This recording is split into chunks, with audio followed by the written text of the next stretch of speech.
Assalamualaikum warahmatullahi wabarakatuh. Perkenalkan, nama saya Beski Diana, NIM 1172722000276, kelas Hukum Tata Negara C.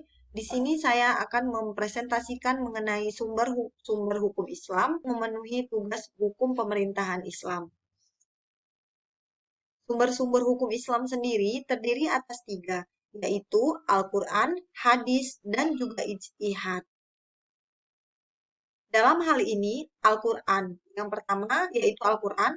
Maksud saya, Al-Quran secara bahasa yaitu qoro'a, yaqro'u, kirota'an, Qur'anan, yakni sesuatu yang dibaca atau bacaan. Al-Quran juga bisa didefinisikan sebagai kalam Allah yang diwahyukan kepada Nabi dan Rasul terakhir yaitu Nabi Muhammad SAW sebagai mukjizat yang mana jika kita membacanya itu adalah ibadah. Al-Quran juga bisa didefinisikan sebagai kitab suci yang diwahyukan oleh Allah kepada Nabi Muhammad sebagai rahmat dan petunjuk bagi manusia dalam hidup dan kehidupannya. Al-Quran juga merupakan sumber nilai dan norma agama dan ajaran Islam. Ia menjadi pedoman hidup setiap muslim yang harus dikaji, dipahami makna dan yang dikandungnya karena ia memerlukan penjelasan dan penafsiran. Penjelasan terbaik, otentik dan sempurna adalah penjelasan yang diberikan Nabi Muhammad dengan sunnahnya. Pada prinsipnya, hukum Islam bersumber dari wahyu ilahi, yakni Al-Quran yang kemudian dijelaskan lebih rinci oleh Nabi Muhammad SAW melalui sunnah dan hadisnya. Wahyu ini menentukan norma-norma dan konsep-konsep dasar hukum Islam yang sekaligus merombak aturan atau norma yang sudah mentradisi di tengah-tengah masyarakat manusia. Namun demikian, hukum Islam juga mengakomodasi berbagai aturan dan tradisi yang bertentangan dengan aturan-aturan wahyu ilahi tersebut. Al-Quran sendiri terdiri dari Al-Quran sendiri maksud saya memiliki beberapa klasifikasi. Di antaranya yaitu ada ayat muhkam dan juga ayat mutasyabih. Ayat muhkam adalah ayat yang memuat ketentuan-ketentuan pokok yang jelas artinya dapat dipahami dengan mudah oleh semua orang yang mempelajarinya. Lalu ada ayat mutasyabih yang artinya adalah ayat perumpamaan ataupun ayat yang mengandung kiasan yang mana dapat dipahami oleh orang-orang yang mempunyai pengetahuan yang luas yang mendalam tentang Al-Quran sendiri. Konsep Al-Quran dalam menentukan hukum, dalam menjelaskan hukum, Al-Quran menggunakan beberapa cara atau ibarat ungkapan kata, yaitu dengan bentuk tuntutan, baik tuntutan untuk berbuat dengan yang disebut dengan suruhan atau tuntutan yang meninggalkan yang disebut dengan larangan. Al-Quran diturunkan oleh Allah kepada Nabi Muhammad untuk jadi petunjuk dan pelajaran bagi seluruh umat manusia.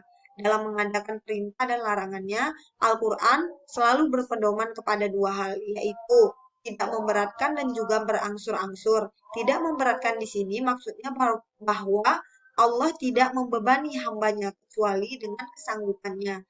Sedangkan pengertian berangsur-angsur ialah makna ketetapan Allah yang membuat hukum secara berangsur-angsur. Sumber hukum yang kedua yaitu hadis. Hadis secara terminologi yaitu arti berasal dari kata hadis yang artinya al-jadid, yaitu sesuatu yang baru atau kabar yang maksudnya yaitu berita, ungkapan, pemberitahuan yang diungkapkan oleh perawi hadis dan sanadnya bersambung selalu menggunakan kalimat haddatsana, memberitakan kepada kami. Secara terminologi, hadis yaitu segala sesuatu yang disandarkan kepada Nabi Muhammad, mulai dari perkataan, perbuatan, takrir, atau sifat. Maksud dari perkataan adalah ucapan, dan dari perbuatan ialah perilaku Nabi yang bersifat praktis, dan takrir keputusan yang tidak dilakukan Nabi tetapi Nabi tidak mengingkarinya, dan sifat maksudnya adalah ciri khas dari kepribadian Nabi. Kedudukan hadis sendiri dalam Islam menempati posisi yang sangat sakral, yakni sebagai sumber hukum setelah Al-Quran.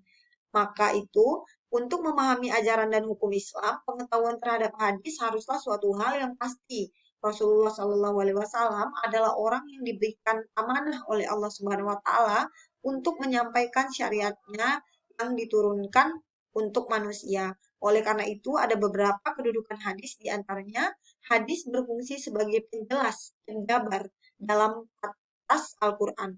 Maksudnya adalah Al-Quran yang sudah jelas kedudukannya lebih tinggi, maka eksistensi keberadaan hadis hanya sebagai bayan tergantung pada eksistensi Al-Quran itu sendiri. Yang kedua, sikap para sahabat yang selalu merujuk kepada Al-Quran terlebih dahulu jika bermaksud mencari jalan keluar atau suatu masalah. Jika dalam Al-Quran tidak ditemukan, maka mereka akan merujuk kepada sunnah yang mereka ketahui, atau bisa juga menanyakannya kepada para sahabat yang lain. Fungsi utama hadis. Dalam hal ini, fungsi utama hadis pada dasarnya adalah sejalan dengan fungsi Al-Quran, karena keduanya merupakan yang bersumber dari wahyu sendiri. Akan tetapi, hadis sifatnya adalah operasional karena fungsi utama hadis sebagai penjelas dari Al-Quran. Secara garis besar, fungsi hadis terhadap Al-Quran juga memiliki beberapa fungsi, di antaranya yaitu menegakkan kembali keterangan atau perintah yang terdapat di dalam Al-Quran, lalu menjelaskan menafsirkan ayat-ayat Al-Quran yang datang secara mujmal, lalu mengkhususkan ayat-ayat yang bersifat. Dalam hal ini, kaitannya ada tiga hal, yaitu menafsirkan serta memperinci ayat-ayat yang bersifat umum, mengkhususkan ayat-ayat yang bersifat umum, lalu menetapkan hukum yang tidak ditetapkan oleh Al-Quran. Yang ketiga yaitu ada ijtihad. Ijtihad sendiri merupakan berasal dari kata ijtihada, yajtahidu, ijtihadan, yang berarti mengerahkan segala kesanggupan untuk mengerjakan sesuatu yang sulit. Secara terminologi, sebagaimana didefinisikan oleh Muhammad Abu Zahah, ijtihad yaitu adalah pengerahan segala kemampuan ahli fikih dalam menetapkan hukum yang berhubungan dengan amal perbuatan dari dalilnya secara terperinci. Dasar hukum ijtihad sendiri juga telah kuat dalam hukum ajaran Islam yang mana telah diatur di telah telah diungkapkan baik secara isyarat maupun secara jelas di dalam surat An-Nisa ayat 105, ada pula di dalam surat An-Nisa ayat 59 dan lain sebagainya. Ijtihad sendiri memiliki beberapa pembagian metode dalam melaksanakannya. Yang pertama, adanya metode ijma. Ijma artinya kesepakatan. Kesepakatan para ulama dalam menetapkan suatu hukum dalam agama berdasarkan Al-Quran dan hadis dalam suatu yang terjadi. Hasil ijma inilah yang disebut dengan fatwa, yaitu keputusan bersama para ulama dan ahli agama yang berwenang untuk diikuti seluruh umat beragama. Contoh ijma adalah fatwa-fatwa seperti contohnya di Indonesia yaitu fatwa MUI. Yang kedua yaitu metode kias. Artinya menggabungkan atau menyamakan, menetapkan suatu hukum, suatu perkara yang baru yang belum ada pada masa sebelumnya, namun memiliki kesamaan sebab, manfaat, bahaya, dan berbagai aspek perkara terdahulu yang diketahui sama. Lalu yang metode ketiga yaitu ihtisan. Ihtisan sendiri memiliki beberapa definisi. Yang pertama, yaitu fatwa yang dikeluarkan oleh faqih hanya karena dia merasa hal itu benar. Lalu ada pula yang mengatakan bahwa argumentasi dalam pikiran seseorang faqih tanpa bisa diekspresikan secara lisan olehnya. Ada pula yang mengatakan bahwa mengganti argumentasi dengan fakta yang dapat diterima untuk maslahat orang banyak. Tindakan memutuskan suatu perkara untuk mencegah kemudaratan, dan ada pula yang mengatakan bahwa merupakan tindakan menganalogikan suatu perkara di masyarakat terhadap perkara yang ada sebelumnya. Yang keempat yaitu ada maslahah dan mursalah. Maslahah mursalah adalah tindakan memutuskan masalah yang tidak ada nasnya dengan pertimbangan kepentingan manusia berdasarkan prinsip menarik manfaat dan menghindari kemudaratan. Lalu ada sudut zariyah. Sudut zariyah adalah tindakan memutus sesuatu yang mubah menjadi makruh atau haram demi kepentingan umat. Contohnya, zina hukumnya haram. Tapi jika kita melihat aurat wanita dan itu dapat mengantarkan kita kepada perbuatan zina, itu maka hukumnya juga haram. Yang keenam ada istisab. Istisab adalah tindakan menetapkan berlakunya sesuatu ketetapan sampai ada alasan yang bisa mengubahnya.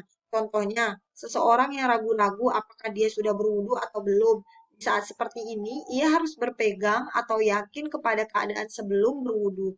Maka ia harus berwudu kembali karena sholat tidak sah jika tidak berwudu. Yang ketujuh yaitu uruf. Uruf adalah tindakan menentukan masih bolehnya suatu adat istiadat dan kebiasaan masyarakat setempat selama kegiatan tersebut tidak bertentangan dengan Al-Quran dan hadis. Baiklah, saya rasa itu saja yang dapat saya presentasikan. Mohon maaf jika ada kesalahan dan yang saya yakin bahwa presentasi kali ini merupakan presentasi yang masih belum sempurna dan bahkan jauh dari kata sempurna. Mohon maaf jika ada kesalahan. Wabillahi taufik walhidayah. Wassalamualaikum warahmatullahi wabarakatuh.